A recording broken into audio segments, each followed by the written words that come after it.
कल की क्लास में हमने बताया था आप लोगों को वैद्युत रासायनिक श्रेणी के अनुप्रयोग। वैद्युत रासायनिक श्रेणी के अनुप्रयोग में हमने बताया था कि कौन सी धातुएं किस धातु को उनके लवण के विलयन में से विस्थापित कर सकती हैं और किस धातु को उसके लवण के विलयन में से विस्थापित नहीं कर सकती है। हमने बताया था कि जिस धातु का स्थान ऊपर होता है, जिस धातु का स्थान ऊपर होता है वो अपने नीचे के धातुओं के लवण के विलयन में से विस्थापित कर सकते हैं, क्योंकि अपने से नीचे के उस धातु से नीचे की धातुएं जो होती है उनका धन वृत्ति लक्षण क्या होता है, कम होता है, अर्थात इलेक्ट्रॉन त्याग करने की प्रवृत्ति कम होती है। इलेक्ट्रॉन त्याग करने की प्रवृत्ति कम होने का मतलब क्या हुआ, तो ऑक्सीकृत होने की प्रवृत्ति उनकी क्या होती जाती है, घटती जाती है। इसीलिए क्या होता है कि अपने से नीचे की धातुओं को विस्थापित कर सकते हैं, लेकिन नीचे की धातुएं अपने से ऊपर की धातुओं के लवण के विलयन में से विस्थापित नहीं कर सकते। मतलब जिस धातु का स्थान ऊपर होता है वह धातुएं, जिस धातु का स्थान ऊपर होता है वह धातुएं अपने से नीचे के लवण के विलयन में से किसी दूसरे धातु को क्या कर सकते हैं, विस्थापित कर सकते हैं। हमने क्वेश्चन भी बोला था 2-3, कापर धातु सिल्वर नाइट्रेट विलयन से सिल्वर को विस्थापित कर देता है। कापर धातु सिल्वर नाइट्रेट विलयन से क्वेश्चन क्या बोला था हमने बोला था क्वेश्चन कापर धातु सिल्वर नाइट्रेट विलयन से सिल्वर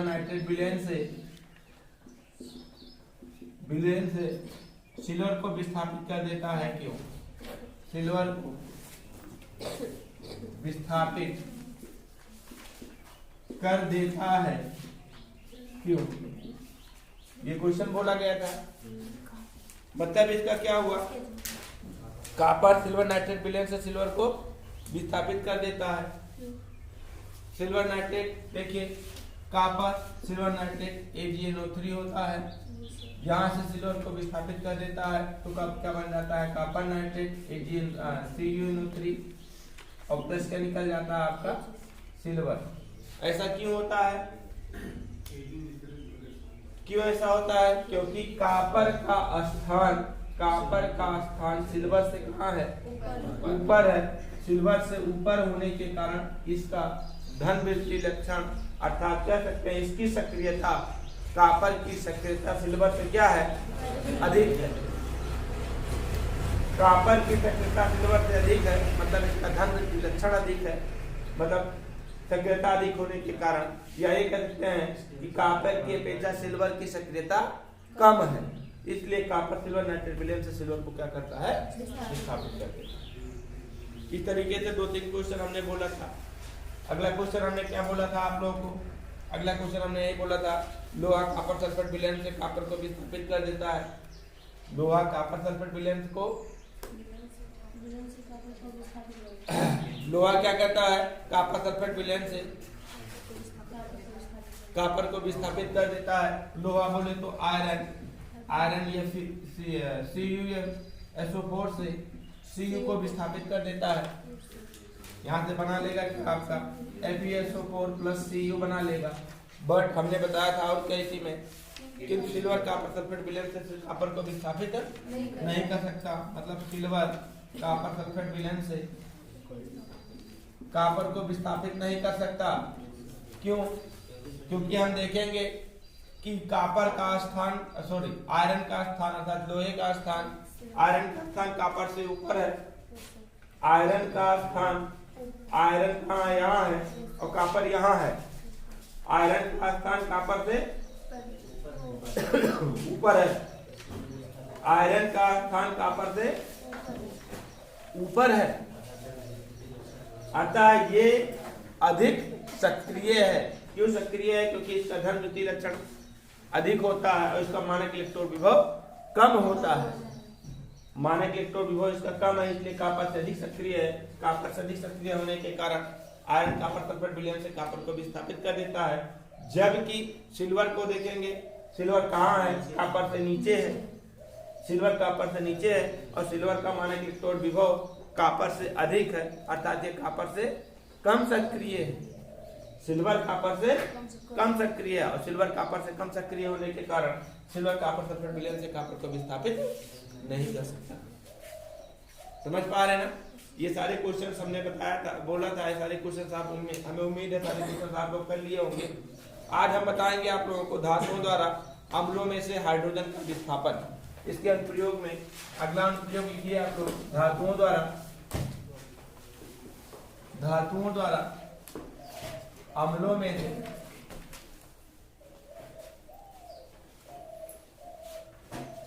अगला अनुप्रयोग है इसका, धातुओं द्वारा अम्लों में से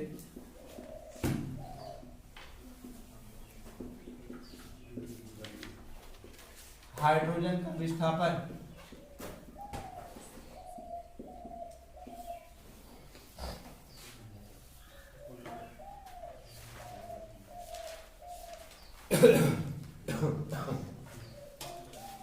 हमने आप लोगों को बहुत पहले बता दिया है, क्या बता दिया है कि हाइड्रोजन का मानक इलेक्ट्रॉन विभव 2H positive plus 2 electron without H2, और इसका मानक इलेक्ट्रॉन विभव E0 इसका टू कितना प्लस माइनस 0.00 वोल्ट होता है।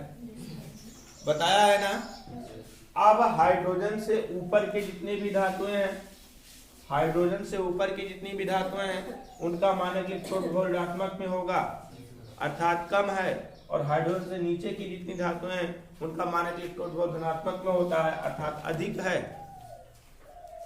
देख रहे हैं ना आप लोग सारणी में? हाइड्रोजन से ऊपर की धातुओं का मानक इलेक्ट्रॉन विभव ऋणात्मक में अर्थात हाइड्रोजन से कम है, जबकि हाइड्रोजन से नीचे का मानक इलेक्ट्रॉन विभव धनात्मक में है, इसलिए उनका हाइड्रोजन से अधिक है।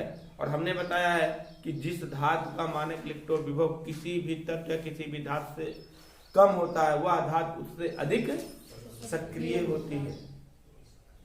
हमने बताया है क्यों सक्रिय होती है? क्योंकि उसमें प्रबल ऑक्सीकृत होने की प्रवृत्ति होती है, इलेक्ट्रॉन त्याग करने की प्रवृत्ति अधिक होती है। बताया ना हमने? तो हाइड्रोजन से ऊपर की जितने भी धातुएं हैं वह हाइड्रोजन से क्या होंगी? सक्रिय होंगी, जबकि हाइड्रोजन से नीचे की जितनी भी धातुएं हैं वह हाइड्रोजन से क्या होंगी? कम सक्रिय होंगी, दुर्बल सक्रिय होंगी या हाइड्रोजन से कम सक्रिय होंगी। तो स्वाभाविक सी बात है, अम्ल होगा तो हाइड्रोजन होगा, और हाइड्रोजन होगा तो उसी वही धातुएं अम्लों में से हाइड्रोजन को विस्थापित कर पाएंगी जिनका स्थान कहाँ होगा? हाइड्रोजन से ऊपर होगा। जिनका स्थान हाइड्रोजन से नीचे होगा वह धातुएं अम्लों में से हाइड्रोजन को विस्थापित नहीं कर पाएंगी। क्यों? क्योंकि उनका मानक इलेक्ट्रॉन विभव क्या है? हाइड्रोजन से अधिक है। हाइड्रोजन से अधिक होने के कारण ये हाइड्रोजन से कम सक्रिय होते हैं, हाइड्रोजन से कम सक्रिय होने के कारण ये अम्लों में से हाइड्रोजन को विस्थापित नहीं कर सकते, है ना? यहाँ पे ये भी क्वेश्चन बन सकता है कि वैद्युत रासायनिक श्रेणी में हाइड्रोजन से ऊपर की धातुएं, वैद्युत रासायनिक श्रेणी में हाइड्रोजन से ऊपर की धातुएं अम्लों में से हाइड्रोजन को विस्थापित कर सकती हैं, लेकिन हाइड्रोजन से नीचे की धातुएं अम्लों में से हाइड्रोजन को विस्थापित नहीं कर सकती हैं। क्यों? तो इसका सीधा सीधा बताओगे आप, आंसर दोगे कि जो धातुएं हाइड्रोजन से ऊपर हैं उनका मानक इलेक्ट्रॉन विभव हाइड्रोजन से कम है। हाइड्रोजन से कम होने के कारण वो प्रबल सक्रिय होते हैं अर्थात ऑक्सीकृत होने की प्रवृत्ति उसमें अधिक होती है, इसलिए अम्लों में से हाइड्रोजन को विस्थापित कर देते हैं। जबकि हाइड्रोजन से नीचे की धातुएं, हाइड्रोजन से नीचे की धातुएं अम्लों में से हाइड्रोजन को विस्थापित नहीं कर सकती हैं, क्योंकि उनका मानक इलेक्ट्रॉन विभव हाइड्रोजन से अधिक होता है, और हाइड्रोजन से अधिक होने के कारण वो हाइड्रोजन से कम सक्रिय होती है। हाइड्रोजन से कम सक्रिय होने के अम्लों में से हाइड्रोजन को विस्थापित नहीं कर सकते। इस सारणी का बहुत अनुप्रयोग है बेटा। अभिक्रियाएं कराने में इस सारणी का बहुत जगह उपयोग मिलेगा, बहुत जगह उपयोग मिलेगा इस सारणी का। इसलिए इसको आप लोग विधिवत ढंग से पढ़ लीजिएगा, सारणी को कॉपी में बना भी लीजिएगा और याद भी कर लीजिएगा, ठीक है? और क्रम वाइज से याद करिएगा, क्रम वाइज से, जैसे lithium, potassium, beryllium, strontium, calcium, sodium, magnesium, aluminium, manganese, zinc, chromium, iron, cadmium, cobalt, nickel, tin और लेड, इस तरह के इसका क्रम याद रखिएगा। और नीचे का क्रम याद रखिएगा। नीचे के 5 धातुएं हैं, कौन कौन सा है? Copper, mercury, silver, platinum, gold.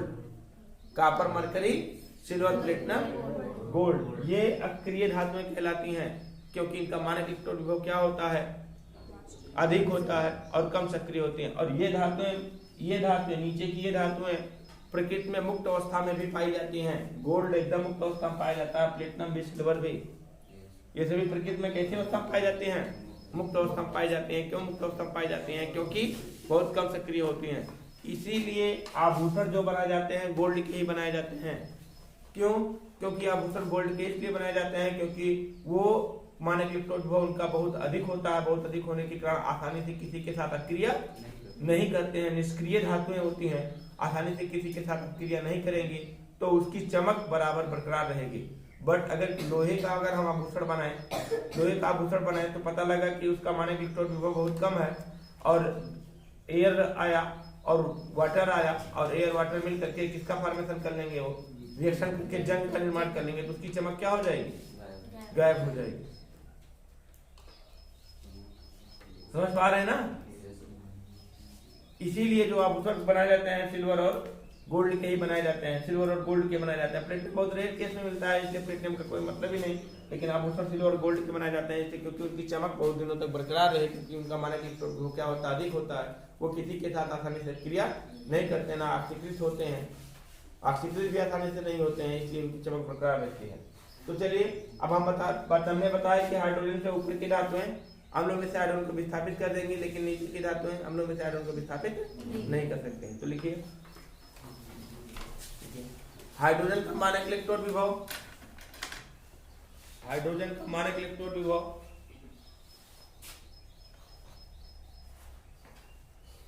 Plus minus 0.000 volt है।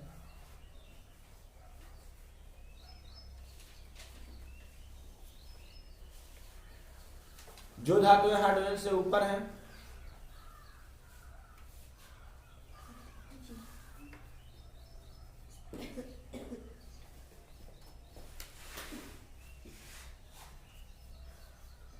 जो धातुएं हाइड्रोजन से ऊपर हैं वे प्रबल अपचायक होते हैं।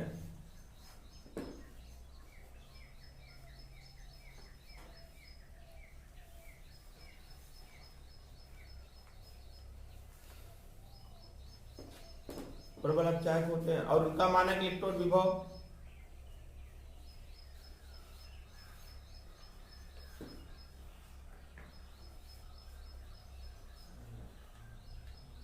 हाइड्रोजन के सापेक्ष ऋणात्मक होता है।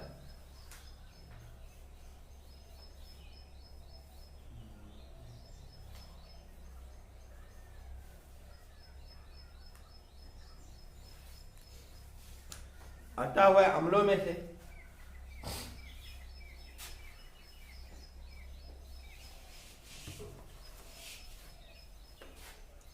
से हाइड्रोजन को क्या कर सकते हैं? विस्थापित कर सकते हैं।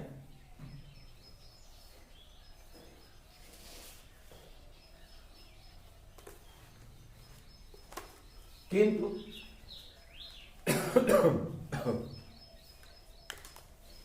जिन धातुओं का स्थान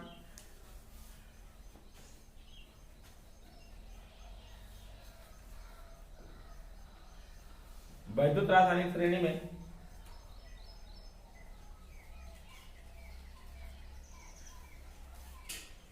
हाइड्रोजन से नीचे है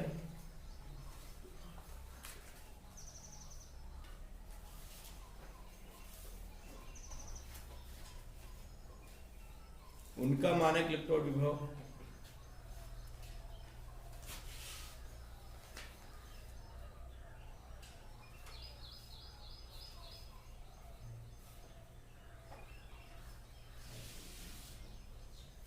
हाइड्रोजन से अधिक है।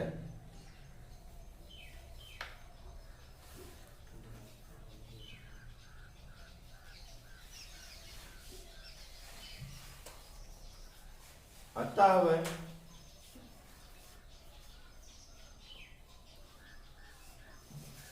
हाइड्रोजन से दुर्बल अपचायक है।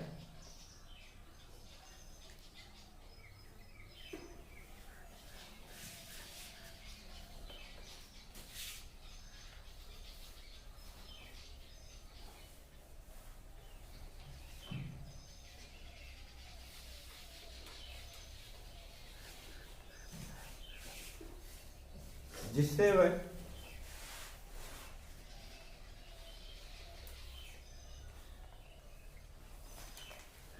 अम्लों में से हाइड्रोजन को विस्थापित नहीं कर सकते।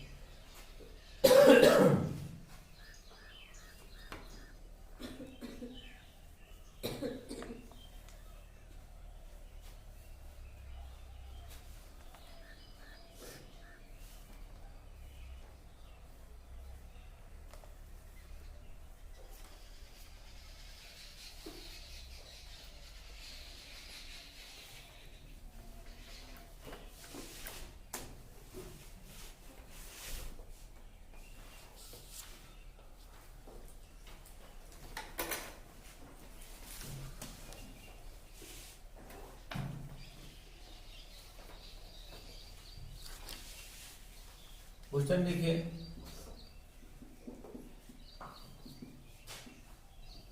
जिंक धातु सल्फ्यूरिक अम्ल में से जिंक धातु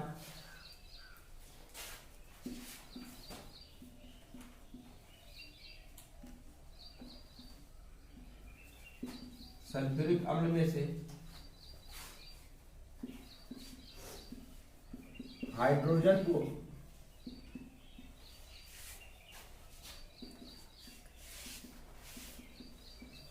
विस्थापित कर देता है, क्यों?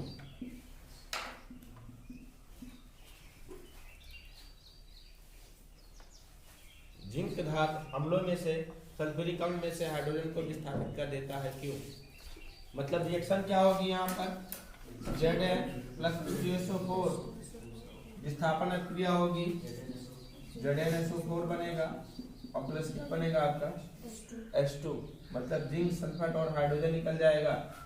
ऐसा क्यों हो रहा है? ऐसा इसलिए हो रहा है क्योंकि जिंक का स्थान हाइड्रोजन से ऊपर है। जिंक का स्थान कहाँ है? हाइड्रोजन से ऊपर है, और हाइड्रोजन से ऊपर होने के कारण जिंक धातु हाइड्रोजन से प्रबल अपचायक है। क्यों? क्योंकि इनका मानक इलेक्ट्रॉन विभव क्या है? कम है, हाइड्रोजन से कम है, इसलिए अम्लों में से हाइड्रोजन को ये क्या कर सकते हैं? विस्थापित कर सकते हैं। नोट कर लीजिए, लिख लीजिएगा इसको।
नोट किया इसको।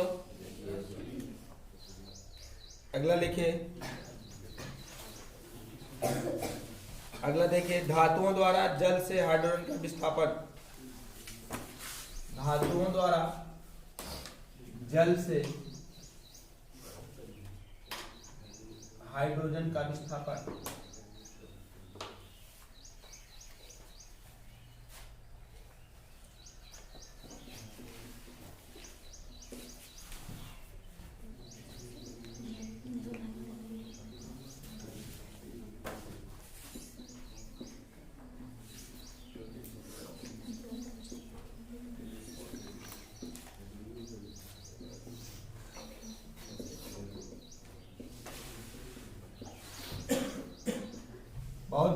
पॉइंट बताने जा रहे हैं, ध्यान से समझिएगा। अम्लीय माध्यम में आपको पता होना चाहिए कि उदासीन माध्यम में हाइड्रोजन इलेक्ट्रोड का अपचयन विभव, हाइड्रोजन इलेक्ट्रोड का मानक अपचयन विभव निर्भर करता है पीएच पर। किस पर निर्भर करता है? पीएच पर। उदासीन माध्यम में, उदासीन माध्यम का मतलब कितना, potential of hydrogen equal to कितना होना चाहिए? 7। उदासीन माध्यम में हाइड्रोजन इलेक्ट्रोड का अपचयन विभव, हाइड्रोजन इलेक्ट्रोड का अपचयन विभव E0 होता है कितना? -0.41 वोल्ट। ध्यान से समझिएगा। pH इक्वल टू 7 पर हाइड्रोजन का मानक इलेक्ट्रोड विभव कितना हो जाता है आपका? -0.41 वोल्ट। अब देखिए वैद्युत रासायनिक श्रेणी में 0.41 वोल्ट कहां पर होगा?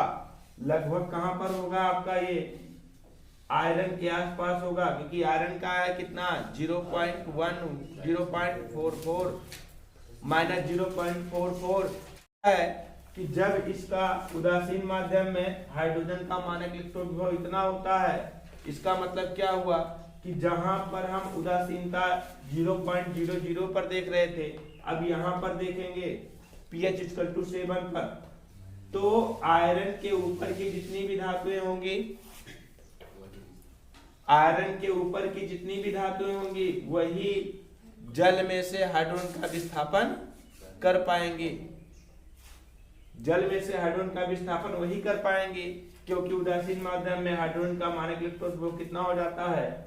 -0.41, और 0.41 के ऊपर कितना होगा, अर्थात इससे कम जो होगा, इससे कम जो होगा वही जल से हाइड्रोजन का विस्थापन कर जाएंगे, इससे अधिक जो होगा वो जल से हाइड्रोजन का विस्थापन नहीं कर पाएंगे। इस बात को विशेष रूप से ध्यान रखिएगा। जनरली लोग करते क्या है, क्या कहते हैं? कहते हैं कि बीच में हाइड्रोजन है, हाइड्रोजन होने के कारण कहते हैं ये तो जल में से भी हाइड्रोजन को विस्थापित कर सकता है। जैसे लिख क्या देंगे आपका, जैसे मान लीजिए कोई भी हो, कोबाल्ट है और H2O के साथ रिएक्शन कराएंगे, कहेंगे कुछ नहीं, कोबाल्ट ऑक्साइड बनाइए और हाइड्रोजन को रिमूव कर दीजिए। क्यों? क्योंकि कहेंगे क्योंकि यह सब कहाँ है? हाइड्रोजन से ऊपर है। लेकिन नहीं, जब उदासीन माध्यम होगा, pH इक्वल टू 7 होगा, तब वहां पर ध्यान दे देंगे, क्योंकि जल का pH 7 होता है ना, शुद्ध जल का pH मान 7 होता है, उस समय हाइड्रोजन का मानक इलेक्ट्रोड विभव कितना हो जाता है? -0.41 इलेक्ट्रॉन वोल्ट 41 वोल्ट हो जाता है। इसलिए हाइड्रो आयरन से ऊपर की जितनी भी धातुएं हैं वही जल में से हाइड्रोजन को विस्थापित कर पाएंगे, शेष सभी जल में से हाइड्रोजन का विस्थापन नहीं कर पाएंगे। समझ पा रहे हैं ना? तो लिखिए इसी पॉइंट को, देखिए हाइड्रोजन इलेक्ट्रोड का अपचयन विभव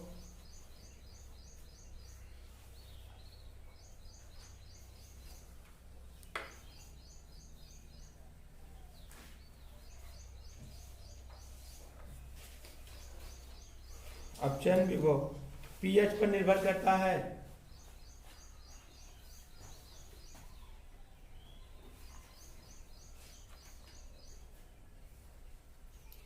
हाँ, एक चीज जान लीजिए, मानक इलेक्ट्रोड विभव को हम क्या कहते हैं? अपचयन विभव भी कहा जाता है। कंफ्यूज मत होइएगा कि कौन सा विभव आ गया नया, ठीक है? मानक इलेक्ट्रोड विभव को क्या कहा जाता है? अपचयन विभव कहा जाता है। देखिए उदासीन माध्यम में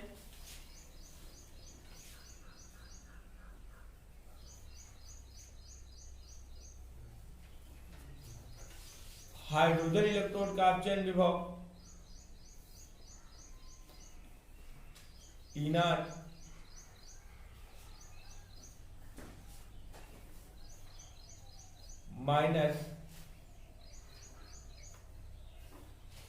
-0.41 वोल्ट होता है।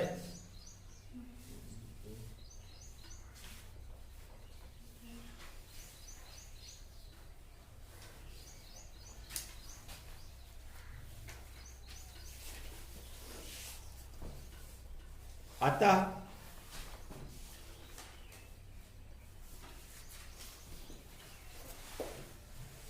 आयरन तथा उससे ऊपर की धातुएं, अतः आयरन तथा उससे ऊपर की धातुएं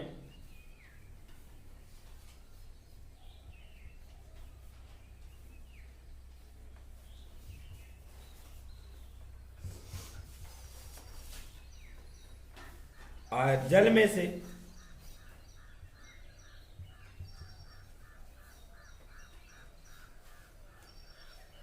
हाइड्रोजन को विस्थापित कर सकते हैं।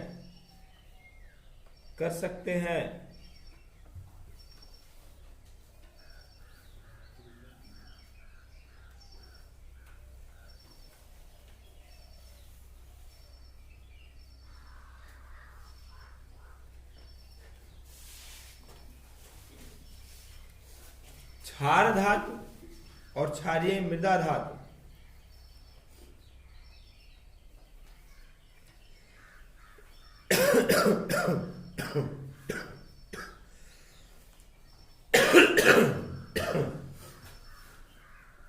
क्षार धातु और क्षारीय मृदा धातु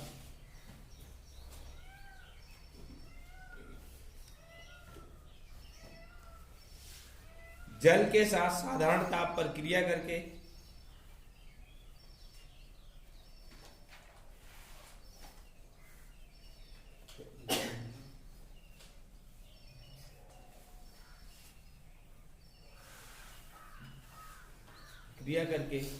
जल में से हाइड्रोजन का विस्थापन कर देते हैं।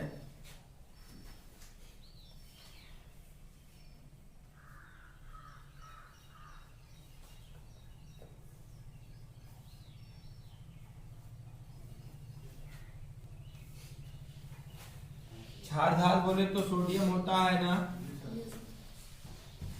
ये जल में से साधारण ताप पर क्रिया करते हैं जल के साथ, और क्या रिमूव करते हैं यहाँ पर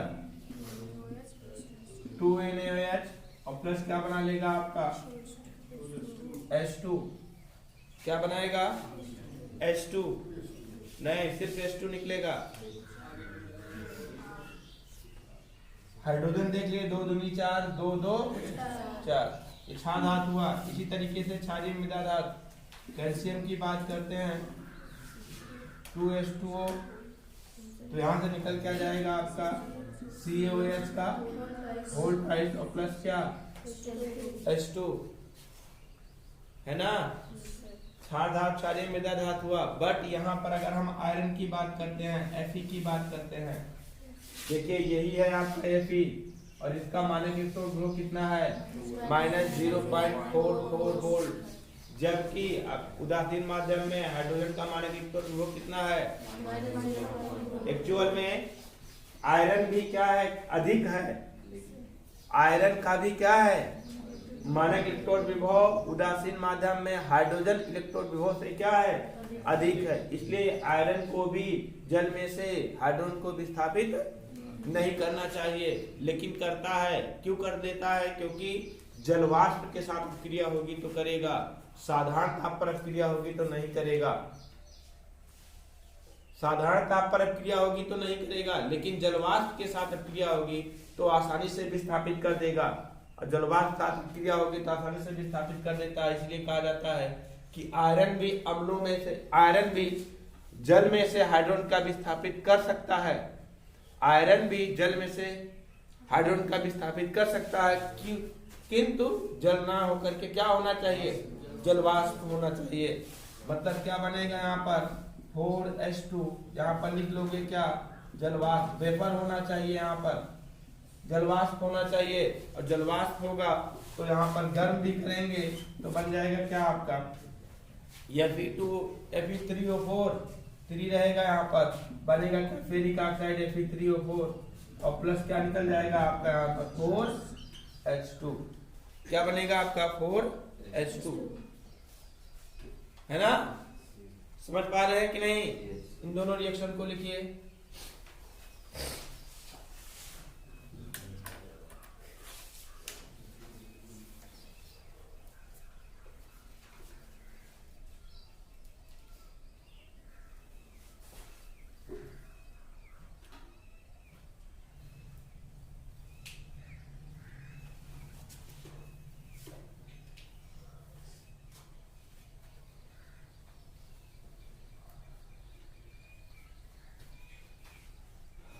ये जलवाष्प के साथ अभिक्रिया सिर्फ आयरन के साथ ही नहीं होगी, कहां से होगी जानते हैं? मैग्नीशियम से आयरन तक की धातुओं में।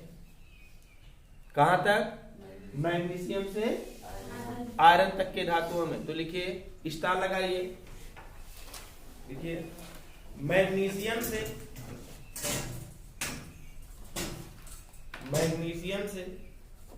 आयरन तक की धातुएं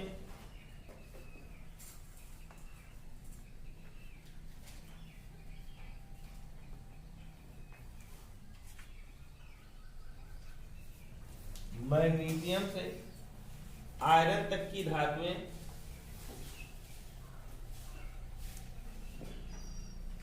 जलवाष्प के साथ क्रिया करके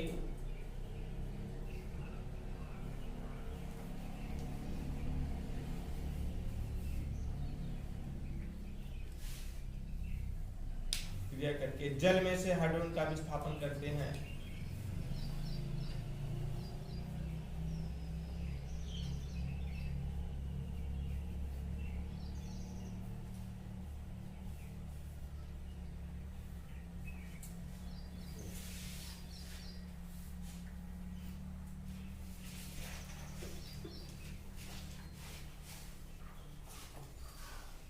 नोट कर लीजिए इसको।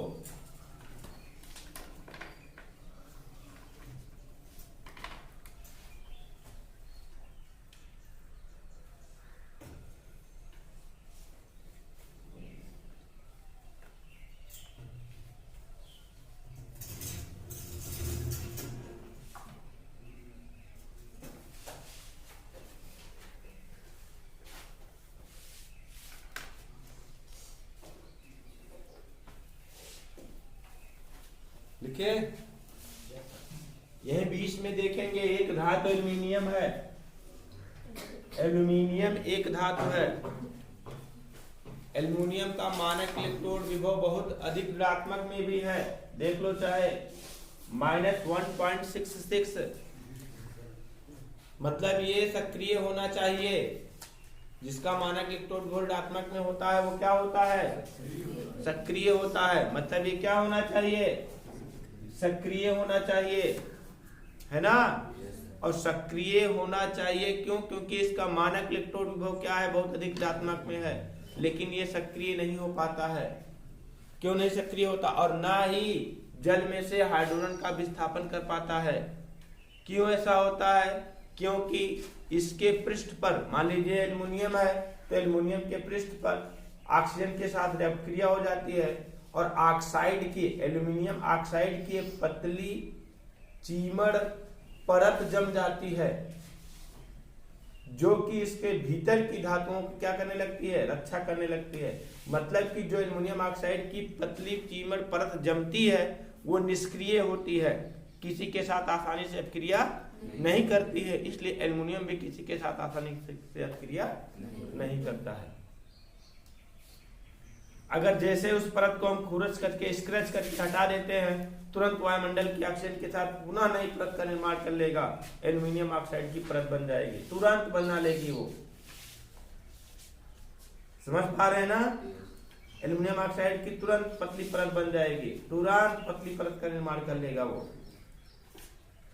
तो क्या हो जाएगा? वो पतली परत बन जाएगी और कुछ पतली परत चीमड़ होगी और निष्क्रिय होगी। इसलिए एल्युमिनियम क्या हो जाता है? पूरा का पूरा एल्युमिनियम क्या हो जाता है?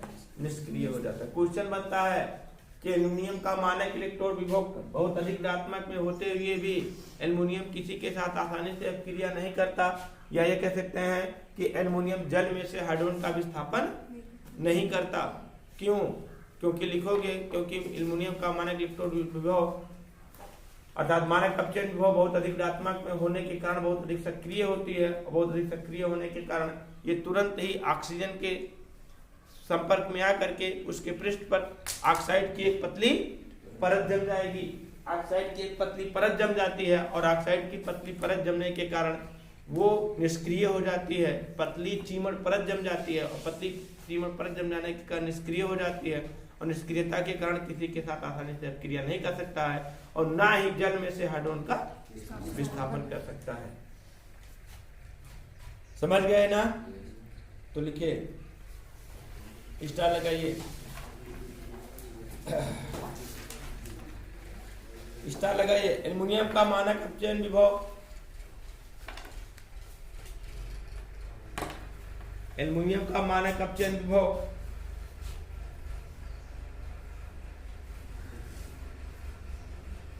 बहुत ऋणात्मक होते हुए भी, बहुत अधिक ऋणात्मक होते हुए भी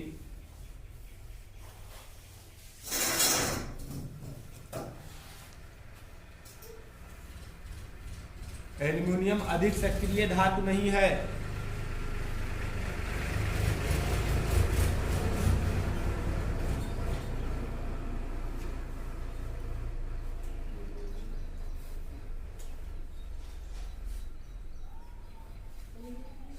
यह जल से हाइड्रोजन का भी विस्थापन नहीं कर सकती है,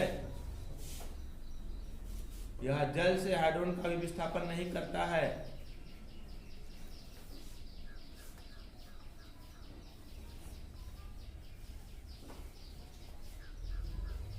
क्योंकि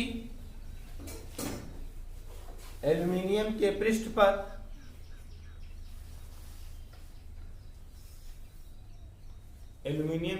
पर ऑक्साइड की एक कठोर व चीमर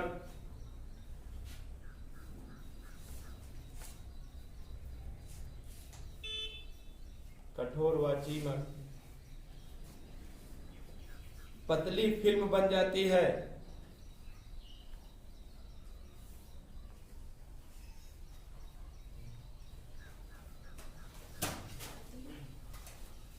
फिल्म बन जाती है जो धातु की वायु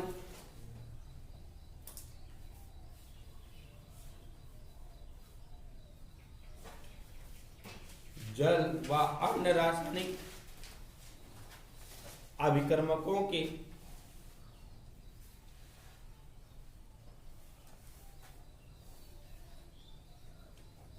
आक्रमण से रक्षा करती है।